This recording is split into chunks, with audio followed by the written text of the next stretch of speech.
Gue tuh ada momen ini, waktu itu gue siaran radio, Sel. Tiba-tiba dalam waktu 4 bulan tuh kok TV gak ada yang manggil gue gitu. Ini. Iya, benar. Waktu itu gue siaran di Prambors.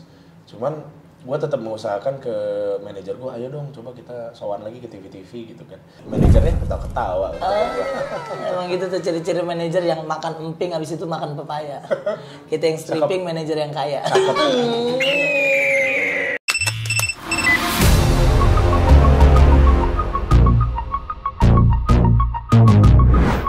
Makasih Mas Gilang. Sama-sama. Buat hari ini. Thank you.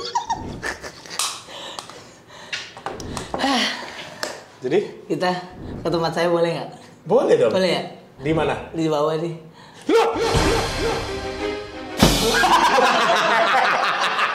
Kita ke sini Bang. Duduk bawah aja. Jangan di atas. Mas Gilang sehat ya? Gila, Marcel Bergime. Aduh, namanya hidup ya Apa kan? sih lu pertanyaan lu sehat ya? Ya kan, Kan kita udah ngobrol dari tadi. Tadi lu belum nanyain gue sehat apa enggak? Ya ngapain lu udah datang sini udah makan berarti kan sehat. Oh iya juga ya. Nah, Berarti lu emang gak suka basa-basi ya? ngapain basa-basi? Mending langsung aja to the point. Berarti keren juga nih. Ini pertanyaan nggak? Pertanyaan. Karena kan basa-basi kan TV banget ya. Wow, iya bener. Selamat pagi, apa kabar? Nah. Lagi sibuk apa? Gitu. Ya sebisa mungkin gue hindari karena memang sudah terlalu mainstream. Tapi memang agak bosan gak sih dengan semua kesibukan Mas Gilang nih? Bosen itu ada, Sel. Ada. Ada. Tapi ketika melihat hasilnya, kita melihat berapa yang kita dapatkan, bosan itu tiba-tiba hilang. Tapi refreshing tetap harus ada. Jadi misalkan dari rutinitas kita gitu, kan otak kan perlu dikosongin juga bentar kan. Betul. Nah, jadi kadang-kadang makanya dalam setiap beberapa bulan sekali itu gue selalu ada minta libur. Entah seminggu gitu-gitu. Buat nge-refresh ini aja. Buat nge-healing. Healing aja gitu. Tapi sebenarnya aku belum tahu banyak nih Bang tentang Abang Gilang Dirgahayu ya kan. Mantap banget nih.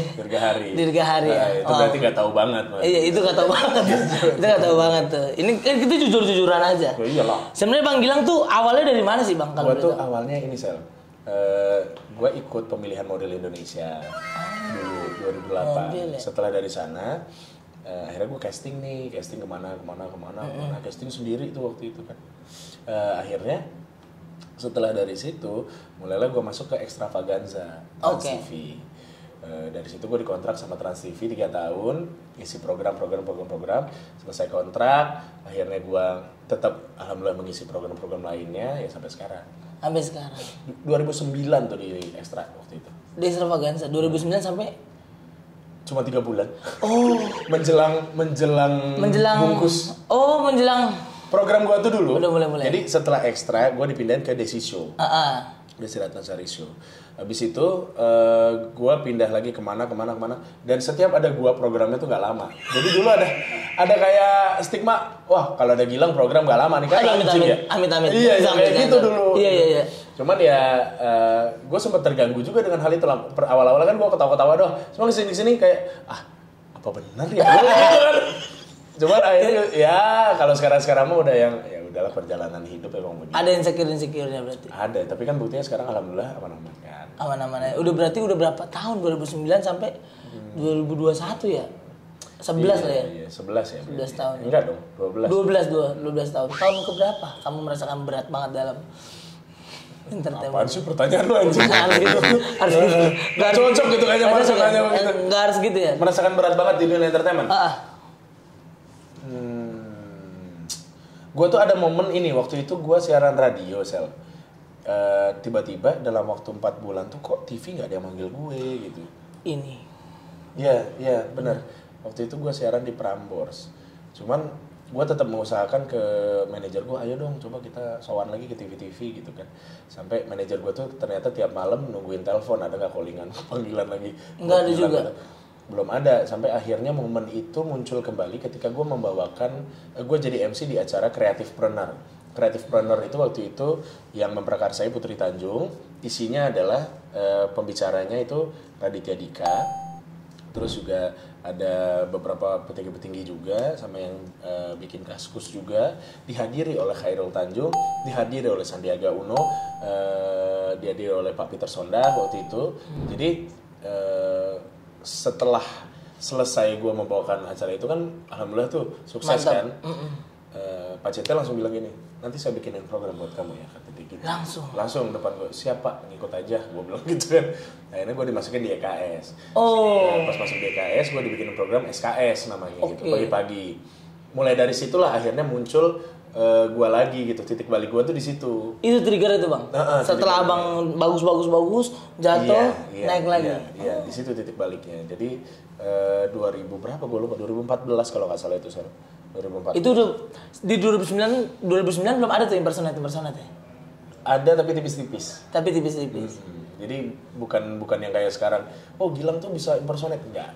Kalau dulu tuh mungkin cobain lang ini. Oh ya udah gitu. Buat selewat gitu doang. Kalau sekarang kan jadi komoditi. Iya. Ibaratnya kalau off air tuh orang ngundang tuh pilihannya ada 2. Top of mind-nya. Ya. Iya. Mau bukan maksudnya gini. Kayak misalkan orang tuh mau ngundang gue sebagai MC atau mau sebagai impersonator. Oh. Lu bisa ngundang gue untuk nyanyi doang bisa. Gitu. Gue impersonate siapa gitu bisa. Makanya gue sering kalau ketemu orang-orang yang sering gue impersonate tuh gue minta maaf. Gue bilang, sorry ya kemarin gue habis dapat kerjaan, tapi impersonate lu nggak apa-apa ya, gitu. Gitu. Dan alhamdulillah mereka pada suka semua. Gitu. Ya nggak apa-apa lah gitu. Pernah bilang sama Pak Jokowi gitu juga. Maaf Pak Jokowi, saya impersonate Bapak. Saya dapat uang dari Bapak semua nih. Orang Pak Jokowinya ketawa-ketawa, maksud gue sekelas presidennya ketawa-ketawa gitu kan. Respect. Ya supposed to be, yang lain juga ini, lu ngerti gak supposed to be? Supposed nggak ngerti. Makanya sih diem aja dari tadi. Maksudnya harusnya kan yang lain juga sama gitu kan. Bahkan Om Iwan Fals aja gue sampai yang, oh maaf Om sering ini ngikutin Om gitu. Lucu loh. Om Iwan gak apa-apa ya? Gak apa-apa. Saya juga sering impersonate Mas Gilang katanya. Om Iwan katanya gitu.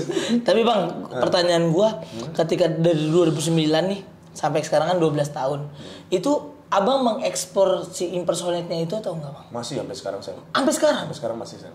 Karena ternyata demand-nya banyak banget, sehingga gua harus terus upgrade kan.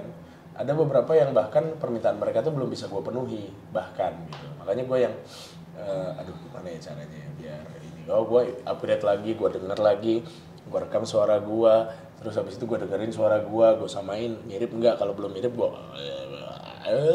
gitu Sal. Berarti bisa dibilang orang yang bertahan adalah orang yang terus belajar.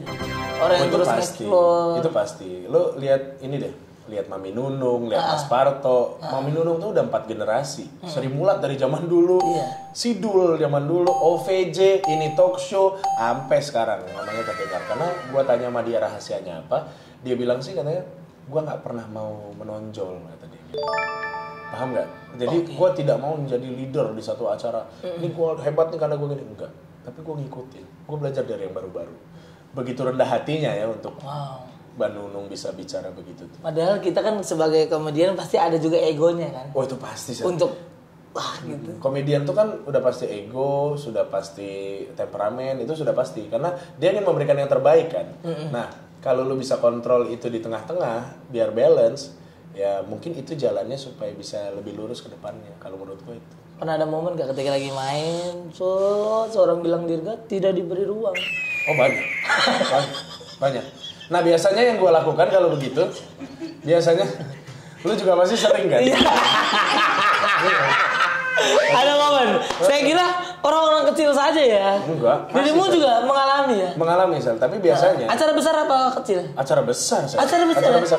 Tapi biasanya akhirnya gue mencari perhatian lain. Misalkan gue, lu nggak ngasih gue ruang nih. Oke deh, gue distract. Gue bisa pergi ke home band, gue bisa pergi ke kamera, gue ngapa-ngapain lagi blah. Akhirnya pandangan ke gue. Habis itu mau gak mau mereka ngikut dong. Oke, ikut lu main. Berarti nanti habis ini kita cari nih kapan Mas Gilang main ke home band. Kapan Mas Gilang? Carilah. Cari. Misalkan begitu. Iya. Kalau di acara-acara lawak tuh yang paling sering kan. Ketika kita tidak diberi ruang ya, udah kita tingkah aja sendiri di situ, tapi tingkahnya harus mencuri perhatian. Benar. Jangan tingkah tidak lucu ya. Ketika nanti misalkan ada yang protes, ini nggak sesuai ini segala macam, diamin aja. Gitu. Ada juga yang kayak gitu. Ada. Berarti ada juga dong orang-orang yang di balik layar yang tidak suka soal. Anda jangan sosok bertanya, Anda tahu siapa orangnya.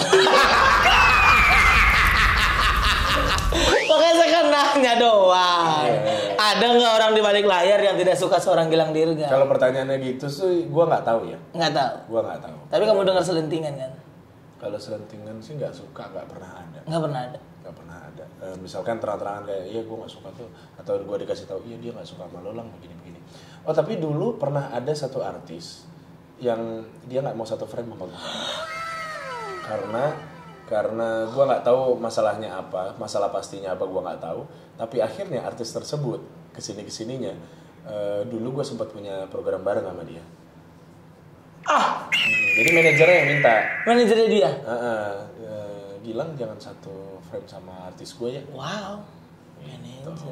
Iya, Betul. tahun 2014an tuh waktu itu. Iya. Cuman kesininya satu program lah ya. Manajernya ketawa-ketawa. Emang gitu tuh ciri-ciri manajer yang makan emping habis itu makan pepaya. Kita yang stripping, manajer yang kaya. Iya betul. Tapi ketika dengerin kayak gitu, abang kayak pengen gue lawan nih lo, atau ayo udahlah biarin aja lah. Gue tuh selalu melihat posisi gue.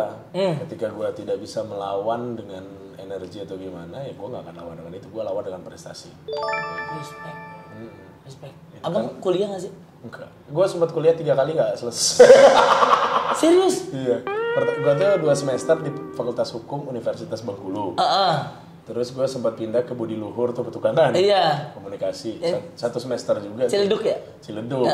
Terus gue pindah lagi ke Universitas Terbuka. UT. Gue daftar doang tapi nggak pernah kuliah. Sekarang umur gue 32. Dan penghasilannya lebih dari orang-orang yang kuliah. Iya, tapi ini kontroversi nih. Gue takut orang-orang akhirnya berpikir, udah gue nggak usah kuliah ya? Enggak begitu. Jangan. Banyak jalan menuju Roma. Jadi tergantung Pak Roma mau bukain pintu atau enggak. Iya benar. Ibaratnya kalau lo mau sukses tuh ya dari kuliah pun lu bisa sukses banget. Tetap bisa. Yang dari nggak kuliah ya lu tetap bisa. Tapi yang nggak kuliah pun juga banyak yang terseok-seok. Bener. Tergantung mindset lu aja. Setuju. Sama link. Kalau link lu banyak, link lu besar, dan lu attitude lu bagus. Terus yang kedua, ini paling penting sebenarnya, bukan yang kedua. Jujur. Jangan bohong. Ketika lu bohong, entah lu bisnis apa segala macam, lu bohong, udah nyebar dah tuh ntar. Susah lu jadinya. Benar. Jadi kalau lu nggak ada, bilang nggak ada. Kalau butuh bantuan, bilang butuh bantuan. Karena banyakkan orang-orang yang penting tuh, mereka butuh kejujuran dari orang-orang kayak kita yang belum apa-apa ini. Oke. Jangan sok, tenang nanti begini. Mereka nggak butuh yang begitu. Jadi mereka butuh kayak, ya kita akan usahakan semangat. Jadi apa adanya aja. Ya benar-benar yang, iya gue belum bisa nih gini. Nanti gini deh, gue usahain misalnya gitu kan. Kalau gue nggak bisa, lu cari yang lain aja, nggak apa-apa. Gue takut ngecewain lu. Udah gitu aja. Gue tuh tiap kali bisnis sama orang, bahkan kadang-kadang gue tidak mematok harga. Tapi misalkan bisnis gede nih, gue bilang gini, gue nggak nyari uang, gue nyari teman. Kalau lu nyaman sama gue, ayo lu bayar sesuai dengan kehendak lu. Karena gue yakin bahwa kalau nanti gue punya anak, lu akan ingat dan lu akan cerita ke anak gue, bapak lu top, dia nggak nyari uang, dia emang cuma ngebangun pertemanan. Karena gue pengen anak gue nggak dimusuhin sama circle gue, gitu. Karena ini mau panjang nih. Kalau dulu gue sempat bilang gini, dulu gue sempat bilang, lu kalau dengar nama Tommy Soeharto atau cucu-cucunya Soeharto atau cucu-cucunya Soekarno, orang pasti langsung teringat Soekarno atau Soeharto ya kan? Iya. Nah, gue pengen bikin legacy itu. Jadi sampai ke bawah-bawah, lu cucunya Gilang Dirga, lu cicitnya Gilang Dirga, itu yang pengen gue kejar. Wow, yang long lasting Bilar. Tapi Mas Gilang ini terakhir nih Mas Gilang. Pertanyaanku adalah, bagaimana caranya seorang Gilang Dirga untuk bertahan dari segala ya omongan buruk tadi, mungkin dari bertahan di entertainment lah. Lu harus 12 tahun. Lu harus punya support system yang luar biasa. Kayak misalkan lu nggak bisa sendiri, lu harus punya teman-teman. Lu harus punya orang yang bisa lu buang sampah aja, ibaratnya lu nyampe, wah ini bener-bener. Kemudian akhirnya dia ngefilter, dia nenangin lu, dia nenangin orang lain. Lu harus punya yang begitu. Nah, kesininya sebenarnya gue juga belum sampai ke sana. Lu harus sadar bahwa semua ini tuh udah diatur, gitu. Jadi mau gini ya udah tenang aja, gimana caranya lu jadi nol, itu bagus. Paham gak maksud gue? Kalau lu udah jadi nol, gue belum sampai ke sana ya. Kalau lu udah jadi nol, lu ngerasa nggak ada apa-apanya di dunia ini. Lu diatur sama Tuhan lu udah. Ketika ada yang marahin lo, atau ada yang menghujat lo, atau ada yang nggak sesuai sama keinginan lo, ya udah, Tuhan gue maunya begini. Jalan gue udah bener kok. Gitu. Gue udah bersih, gue udah lurus, tapi gue masih disenggol orang, masih disikat. Tuhan, lo ridho? Ya udah, nggak apa-apa. Gitu.